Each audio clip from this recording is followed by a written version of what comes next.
ভাই আপনিও কি আমার মতো অ্যাপেল ইউজার?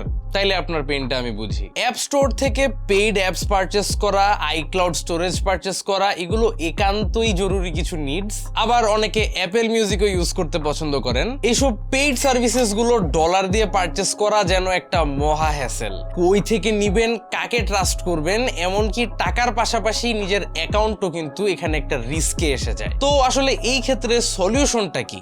আমি পার্সোনালি ট্রাস্ট করি ফ্যানফ্লিক্স বিডিকে আমার সমস্ত ডিজিটাল সাবস্ক্রিপশনস এর জন্য।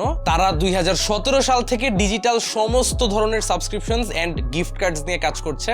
সবচেয়ে বড় পিস অফ মাইন্ড হচ্ছে যে তারা বাংলাদেশ বাণিজ্য মন্ত্রণালয় দ্বারা সার্টিফাইড এন্ড ডিবিআইডি রেজিস্টার্ড একটা বিজনেস, অ্যাজ ওয়েল অ্যাজ পেমেন্টের জন্য তারা একটা সিকিউর পেমেন্ট গেটওয়ে ইউজ করতেছে। র্যান্ডমলি বিকাশে আপনার কাউকে টাকা পাঠিয়ে দিতে হচ্ছে না।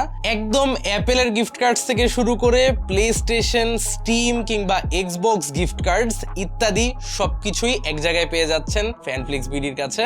সো আপনি অ্যাপেল ইউজার হয়ে থাকেন কিংবা গেমার, যে কোনো নিডসে নির্দ্বিধায় পারচেস করতে পারেন fanflixbd.com থেকে।